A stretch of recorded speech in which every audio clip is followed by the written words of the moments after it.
더 이노베이티브 드러그 딜리버리 시스템에 대해서 숭실대학교 배원주 교수님께서 전해 주시겠습니다. 배원주 원장님께서는 현재 숭실대학교 전기공학부 부교수로 재직 중이시고요. 전 숭실대학교 전기공학부 조교수, 전 스탠포드 의료학과 박사후 연구원으로 재직하셨습니다. 강의 부탁드리겠습니다. 네, 몸에 이로울 것이 하나도 없는 리도카인과 같은 마취크림을 발라야 하고요. 그래도 시술을 받는 환자들은 아프다고 하고요. 근데 시술하는 내 팔도 아프고요. 커피를 마시든 전날 술을 마셨든 아니면 내가 선천적으로 손 떠는 증상이라도 있으면은 참 시술하기 난감하고요. 시술 시간마저도 길어서 굉장히 노동, 집약적인 시술이고요. 내 딴에는 양쪽 볼을 똑같이 촘촘하게 시술했다라고 한다고 하지만 시술 받는 사람은 제대로 꼼꼼하게 하지 않는다라고 안 좋은 후기를 작성하고 있고요. 아차하는 순간 멍이 들고 합법이네, 불법이네, 아까 앞선 선생님이 말씀하신 것처럼 이런 논란 내 여지도 있고요. 근데 효과도 좋고 마진도 좋고 요즘 많이 하는 트렌드라서 하지 않을 수 없는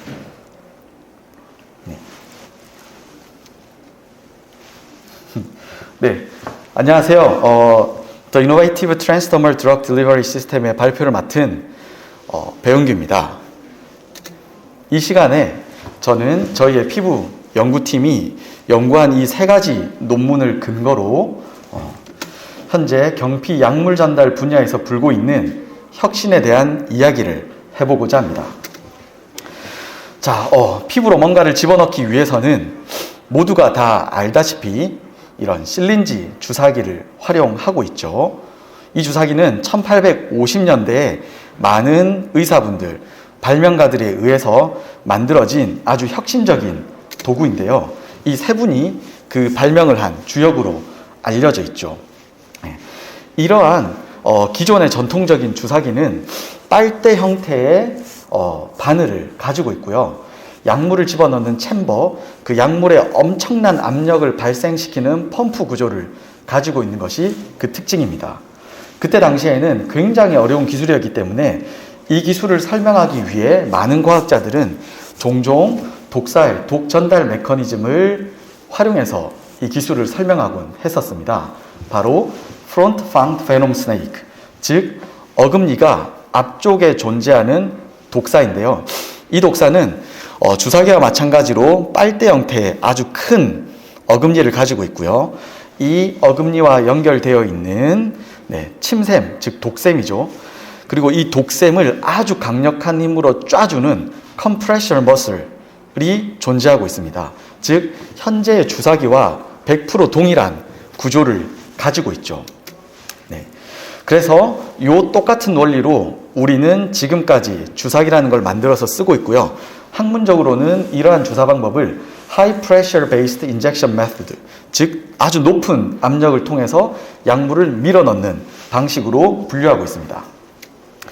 다 아시다시피 이러한 전통적인 주사 방법은 총 4가지 주사 방법으로 활용이 되고 있는데요. 우리 이 세션에서 관심 있는 것은 네 번째, Intradermal Injection에 다 관심을 가지고 있죠. 이 피내 주사라고 하는 인트라더멀 인젝션은 어떤 문제점을 가지고 있느냐?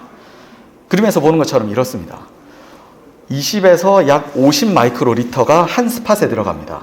우리 인간의 스케일에서는 굉장히 작은 약물일 수 있지만 마이크로 스케일에서는 어마어마하게 큰 볼륨, 즉 액체는 압축이 되지 않는 유체죠. 그러니까 20에서 50 마이크로리터라는 엄청난 볼륨이 내 피부 틈을 삐집고 들어오게 됩니다.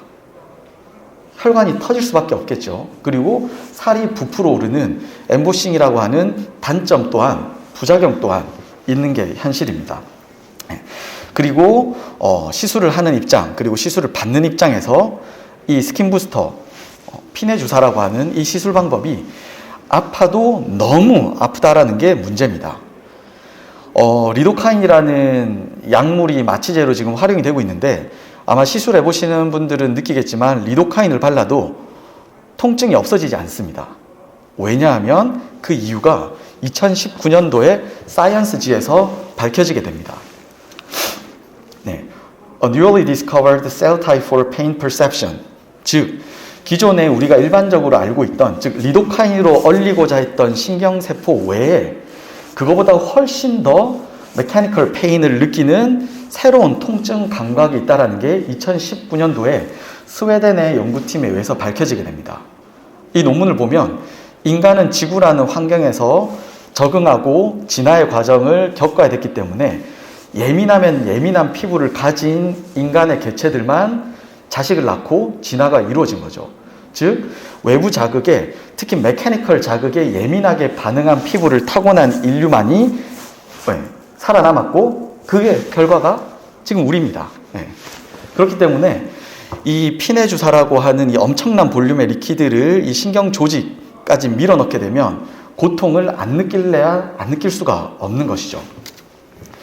그래서 안타깝게도 현재는 진피층에 약물을 집어넣는데 통증을 피할 수 있는 공인된 방법은 전혀 없는 것이 학계 정설입니다. 왜냐하면 이 신경세포는 약 300 마이크로미터 정도의 깊이에 존재하고 있는데요. 이것을 사람의 손맛으로 찔러서 약물을 집어넣는다? 거의 불가능에 가깝습니다. 현재까지 성공한 사례도 없고요. 자, 그래서 보면은 그래도 돈을 벌어야 되니까 업체들은 어떤 대안을 제시했냐면 지금과 같이 보이는 페인 프리, 무통 주사라는 걸 디바이스를 만들어서 현재 시중에 유통이 되고 있습니다. 이 특허 그림을 보면은 역시나 할로한 스트럭처의 니드를 쓰고 있기 때문에 약물을 엄청난 압력으로 밀어 넣는다는 메커니즘은 동일합니다. 즉, 안 아플래야 안 아플 수가 없죠. 자, 역시나 똑같습니다. 그래서 그러니까 과학자들이 어떤 생각을 하게 되냐면 바로 마이크로 니들 베이스드 딜리버리 시스템이라고 그래서 마이크로 사이즈로 디바이스를 만들어서 피부를 찌르게 되면 2019년에 알려지기 이전에도 그 신경계를 건드리면 아프다는 걸 알았기 때문에 이 신경계를 건드리지 않고 마이크로 사이즈의 디바이스를 만들면 많은 문제들을 해결할 수 있지 않을까라는 생각을 1999년도에 제안하게 됩니다. 이걸 누가 제안했냐면요. 지금 더 많이 일반인들에게 유명해졌는데 모더나의 공동 창업자 MIT 교수님이고 저의 지도 교수님이십니다. 그리고 그 랭어 교수님의 제자 중에 한 분인 마크 프라우니츠라는 교수님이 1999년도에 경피 약물 전달해서 마이크로 사이즈의 디바이스를 만들어 보자라는 특허를 최초로 출원하게 되죠. 그런데 안타깝게도 이 단어를 만든 프라우니츠 교수님의 회사에서도 실제 제품이 하나도 나오지 않았습니다. 약간 그런 생각이 드실 거예요. 이미 마이크로 니들 같은 거 내가 사서 쓰고 있는데 그런 거는 코스메틱 그레이드의 장난감이고요. 실제로 백신을 전달할 수 있을 수준의, 즉 기존의 주사기를 대체할 수 있을 정도의 마이크로 주사기는 단 한 건도 FDA 승인을 통과하지 못했습니다. 지금 가장 앞서 나가고 있는 게 10년 차, 지금 올해 이제 11년 차가 됐는데 마크 프라우니츠 교수님의 회사에서 만든 게 지금 11년 차 임상에 들어가 있습니다. 그래서 아직도 통과를 못하고 있고요. 여러 가지 이유가 있습니다.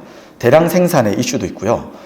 그 다음에 약물을 튜닝해야 된다라는 치명적인 단점이 있습니다. 이 사이즈로 약물을 전달하기 위해서 약물을 굳힌다거나 동결 건조를 시킨다거나 점도를 바꾼다거나 기존의 FDA 승인난 물질을 리포뮬레이션 하는 과정에서 승인이 다 날아가기 때문에 그 어떠한 마이크로 디바이스도 지금 승인을 받지 못하고 있죠. 그래서 저희 연구팀은 이런 경피로 약물을 전달하는 걸 수십 년째 하던 리서치 팀입니다. 그래서 저도 박사과정 때 똑같은 목표를 세웠죠. 마이크로 사이즈의 주사기를 만들어 보자. 당연히 안 아파야 되고 법적인 이슈도 발생시키지 않아야 됩니다. 앞쪽에서 이제 연사분께서 법적인 이슈는 많이 이야기해 주셨는데 그러한 부분들을 피해야 되고요. 그 다음에 만들어서 팔고 돈을 벌어야 되기 때문에 대량 생산에도 적합한 공정으로 설계가 돼야 됩니다. 그리고 가장 중요한 기존의 약물을 그 어떤 것도 손대지 않고 리퀴드 타입의 약물을 바로 쓸 수 있는 플랫폼이 필요했던 것이죠. 자, 그런데 저희의 그 모더나 창업자 교수님도 못하고 그 마이크로 디바이스를 처음 제안하신 분도 이 모든 걸 달성하는 디바이스를 지금 못 만들고 있는데 이걸 제가 어떻게 이걸 하겠어요? 공학적인 입장에서 너무나 어려운 챌린지가 있는 엄청나게 어려운 문제입니다. 이걸 하나하나 수학적으로 계산해서 설계를 한다? 거의 불가능에 가깝습니다. 그러면 이럴 때 어떻게 하느냐? 바로 저와 같은 자연모사 공학자가 투입되게 됩니다. 즉, back to the nature. 네. 어떤 가정을 하냐면요. 이 모든 거를 설계를 해나가는 게 아니라 이미 자연계에는 1, 2mm 사이즈의 굉장히 작은 스케일에서 리퀴드 타입의 독이 됐든 뭐가 됐든 리퀴드 타입의 물질을 굉장히 빠르게 전달하는 이미 효과적인 메커니즘이 존재할 것이다 라는 가정을 세우고 자연의 시스템을 관찰하는 어프로치를 진행을 하는 거죠. 그 결과 엄청나게 운이 좋게도 저희는 이 시스템을 자연계에서 찾아내게 됩니다. 그게 바로 Rare Found Venom Snake, 즉 어금니가 뒤쪽에 있는 독사입니다. 기존에 160년 전에 만들어진 주사기는 Front Found Venom Snake고요. 저희들이 찾아낸 독사는 Rare Found Venom Snake, 한국말로는 유혈목이라고 표현하기도 하고요. 별명으로는 꽃뱀으로 불리우는 뱀입니다. 제가 이 연구를 발표하기 전인 2019년도 이전에는 우리나라에서는 꽃뱀이 독이 없다라고 학계에 알려져 있었는데 저는 이제 영어로 이걸 하다 보니까 당연히 독이 있는 뱀인데 우리나라에서는 꽃뱀이 독이 없다라고 학계에 알려져 있었습니다. 그래서 제가 2019년도에 이걸 발표하고 2020년도에 국내 학회에서도 유혈목, 즉 꽃뱀도 독이 있다라고 바꾸게 되는 재미있는 해프닝도 있었는데요. 이 친구가 굉장히 독특한 메커니즘을 가지고 있습니다. 뭐냐면은 기존의 프론트 팡드 베놈 스네이크처럼 침샘을 짜주는 근육 조직이 없는 게 굉장히 독특한 특징입니다. 그러니까 이게 동물을 연구하는 과학자들 입장에서 독을 짜주는 근육이 없는데 어떻게 독을 전달하지? 심지어 이 독사는 살짝만 물려도 따끔하는 순간 몸 안으로 독이 엄청나게 많이 들어가기 때문에 어떻게 치료를 할 수가 없습니다. 그래서 외국에서는 무조건 도망가야 되는 뱀으로 유명한데요. 저희들이 이거를 확대해서 살펴보니 어금니가 굉장히 독특한 형태를 띠고 있었습니다. 빨대 형태의 어금니가 아니고요. 길자로 홈이 나 있는 독특한 아주 심플한 구조물을 가지고 있었던 거죠. 이게 실제 뱀의 사진인데요. 굉장히 작은 사이즈이신 것을 확인할 수 있죠. 어금니 사이즈가 1, 2mm 정도로 굉장히 작습니다. 이렇기 때문에 우리나라에는 조선시대 때부터 이 뱀에 단 한 명도 물린 역사가 없었던 거죠. 왜냐하면 굉장히 부끄러움이 많은 뱀이거든요. 근데 해외에서는 이 뱀에 물리는 순간 끝이다라는 게 많이 알려져 있을 정도로 아주 위험하고 강력한 독 전달 메커니즘을 가지고 있습니다. 뼈로 보게 되면은 프론트 팡드, 지금 주사기의 원리와 동일한 빨대 형태의 어금니를 가지고 있는 독사는 사이즈가 크고요. 저거보다 실제로는 더 작은데 그냥 느낌만 잡으려고 저렇게 준비를 했습니다. 굉장히 작은 어금니를 가지고 있죠. 실제 독사 어금니의 이미지고요. 이 어금니가 피부를 찌르게 되면 저기 베놈 튜브라고 그래서 피부의 틈을 살짝 벌리게 됩니다. 저 틈으로 침이, 즉 뱀 입장에선 독이죠. 독이 흘러나와서 저기에 딱 맞닿는 순간 표면 장력을 줄이기 위해서 엄청나게 강력한 모세관력에 의해서 독이 피부 안쪽으로 쏙 빨려 들어가게 됩니다. 저희는 이것을 수학적으로 계산을 했습니다. 그리고 슈퍼컴퓨터를 통해서 이 수학식을 검증을 했는데요. 1, 2mm 사이즈, 즉 미시 세계에서는 중력보다도 더욱 강력한 모세관력이 작용이 되고요. 이 모세관력을 이용해서 이미 자연계에서는 효과적으로 독을 전달하고 있었던 거죠. 그래서 이러한 방식을 기존의 방식과 대비해서 Capillary Force Based Injection Method라고 부르고 있습니다. 즉 억지로 약물을 밀어 넣는 게 아니고요. 피부를 살짝 벌려서 피부가 스스로 약물을 빨아들일 수 있는, 그리고 나서 그 조직에서 확산되는 형태의 메커니즘을 말하고 있습니다. 다행히 저는 한국인이어가지고 미국보다도 더 발전되어 있는 반도체 기술을 가지고 있죠, 우리나라는. 그래서 저희는 첨단 반도체 기술을 이용해서 마이크로 사이즈의 주사기를 만드는 데 성공을 했습니다. 앞쪽의 뾰족한 구조는요, 마이크로 사이즈의 니들입니다. 피부를 피어싱하는 역할을 하고요. 더 들어가게 되면 날개 형태, 즉 이 U-쉐입의 홈이 나 있는 구조물이 피부를 벌리게 되고, 학문적으로는 이것을 마이크로 펌프라고 표현을 합니다. 왜냐하면 이 구조는 약물을 밀어넣는 펑션을 하기 때문에 마이크로 펌프라고 표현하고요. 이 두 가지 기능을 동시에 가지고 있는, 즉 지금의 주사기와 동일하죠. 바늘이 있고 밀어넣는 펌프가 존재하는 마이크로 사이즈의 인젝션, 즉 마이크로 주사기를 세계 처음으로 만들게 됩니다. 이게 좀 더 이해를 돕기 위한 실제 컴포퀄 현미경 사진이고요. 자연에서 가지고 오는 구조를 좀 더 디벨롭하기 위해서, 그리고 구조의 안전성을 더하기 위해서 날개를 저희가 여러 개를 늘렸습니다. 홈을 더 늘려서 피부로 집어넣어주는 채널을 더 많이 만든 형태가 되겠습니다. 그래서 실제 주사기와 비교한 크기를 좀 보실 수 있게 찍은 사진이고요. 이런 각도도 있고 이런 각도도 있습니다. 굉장히 작고 굉장히 정밀한 반도체 기술이 들어간 것을 확인할 수 있습니다.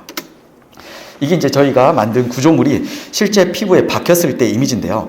보시다시피 굉장히 작은 홀을 형성하고 있는 것을 확인할 수 있습니다. 이 구멍의 사이즈가 작으면 작아질수록 강력하게 피부로 약물이 들어가게 되는 것이죠.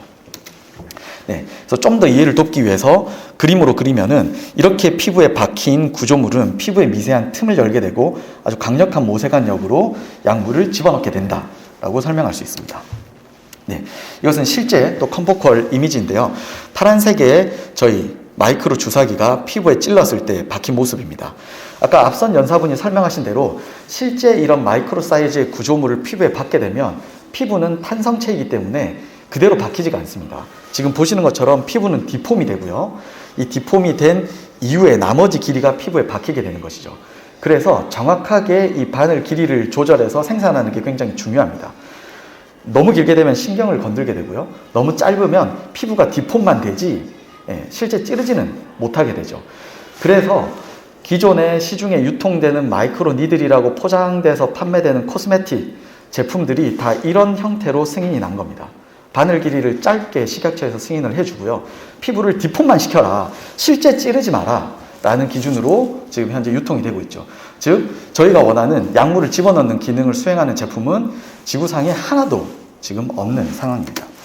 네, 저희는 이렇게 만든 주사기를 19개를 뭉쳐서 스탬프 형태로 제작을 했습니다. 옆에 주사기에 보는 것처럼 저희가 내용물을 탑재한 스탬프 형태로 제품을 만들었고요.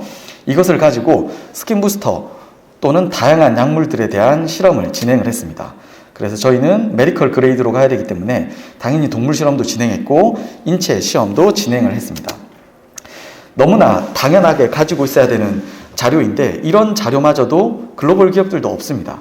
왜냐하면 기존의 디바이스들은 실제 피부를 찌르고 뭔가를 전달하지 않기 때문에 이런 자료가 없는데 저희는 각질을 정확하게 물리적으로 뚫고 바늘이 찔려 있는 이미지를 확보했고요. 그리고 여기를 통해서 피부로 약물이 전달되는 이미지도 가지고 있습니다. 굉장히 낮은 수준의 데이터고요.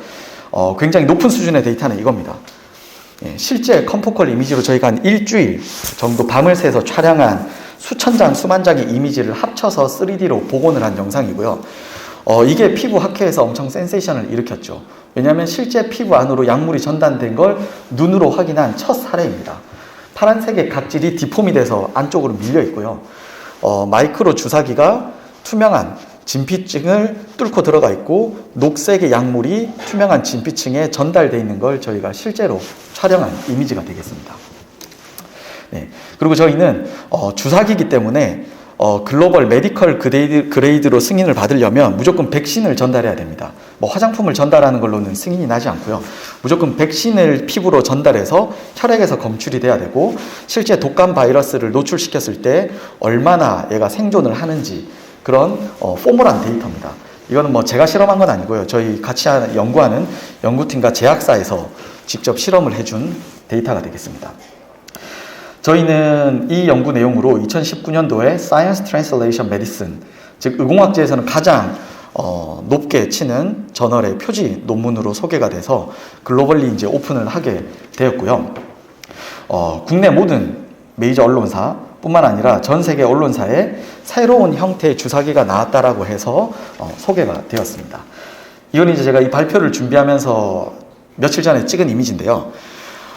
신경세포를 건드리지 않고 내가 손맛으로 스킨 부스터 시술을 하기 위해서 피내 주사를 놓는다 라고 하면 저런 형태가 됩니다. 바늘이 다 찔리지도 않습니다. 그냥 짜면 그냥 약물이 다 위로 올라와요. 이럴 정도로 아프지 않게 뭔가를 찌른다는 게 힘들다는 거죠. 네. 그래서 저희는 이런 스탬프 형태의 주사기를 가지고 다양한 제약사들과 함께 2P 시장을 준비하고 있고요. 그 다음에 아이들 BCG 주사, 저희가 백신 효과가 워낙 좋게 나왔기 때문에 BCG 주사를 국내 백신 회사와 준비하고 있고, 강아지 고양이 백신 시장, 네, 귀에다가 찌르면 굉장히 효과가 좋거든요. 그래서 이런 시장, 그리고 저희가 노인 쪽에서는 치매 치료제를 목 뒤쪽에서 찔러서 뇌 쪽으로 바로 보내는 결과를 가지고 있어서 다양한 약물 중에 가장 첫 번째로 상용화가 지금 준비되고 있는 게 치매 치료제, 이렇게 해서 지금 준비가 되고 있습니다. 자, 근데 우리가 궁금해하는 것은 스킨 부스터, 즉 피내 주사로 이거를 쓸 수 있느냐라는 거죠. 그래서 저희가 만든 마이크로 주사기를 스킨 부스터에 적용하게 되면, 앞선 그림과 비교해서 저희가 그림을 준비했는데요. 기존의 하나의 스팟에 20에서 50 마이크로리터로 손만 또는 디바이스를 이용한다고 하더라도 엄청난 볼륨의 약물을 집어넣는 게 기존의 스킨 부스터 시술이었다고 한다면, 마이크로 주사기로 전달할 수 있는 하나의 스팟에 전달할 수 있는 볼륨은 약 10분의 1 정도로 작습니다. 0.15에서 0.2 마이크로리터 정도가 하나의 스팟에 들어가게 되고요. 혈관이나 신경을 건들지 않기 때문에 아프지 않고요. 부작용, 피부가 패이거나 이런 부작용도 나타날 수 없겠죠. 네. 그래서 결론을 이야기하면 이런 겁니다. 몸에 이로울 거 하나도 없는 리도카인과 같은 마취크림을 바를 필요가 없죠. 심지어 아프지도 않고요. 시술하는 내 팔도 아프지 않습니다. 그냥 스탬핑만 하면 되거든요. 그리고 내가 나이가 들었다, 아니면 나는 선천적으로 손을 떤다 라고 하시는 분들도 쉽게 스탬핑을 통해서 시술을 할 수 있죠. 그리고 기존의 시술 한 땀 한 땀 한 땀 놔야 되는 스킨 부스터 시술이 아니라 스탬핑으로 그냥 눈 감고도 할 수 있는 한 10분에서 20분 정도만으로도 얼굴 전체적으로 한 2바퀴를 돌릴 수 있는 아주 짧은 시간이 가능한 시술로 바뀌게 되고요. 양쪽 볼, 이마에 저희 선생님은 이 병원에 가니까 제대로 촘촘하게 안 해주더라 라는 악성 댓글이 달릴 염려도 없습니다. 저희가 1mm 간격으로 19개의 바늘을, 즉 마이크로 주사기를 배치를 해놨기 때문에 아주 촘촘하게 시술을 할 수가 있고요. 멍이 들 염려도 없습니다. 저희가 유럽에서 메조테라피 시장에 이미 제품이 출시가 돼서 백인들 대상으로 많은 테스트를 진행했는데, 멍이 들지 않는 주사기로 포지셔닝이 돼서 굉장히 고가 시술로 이미 진행이 되고 있습니다.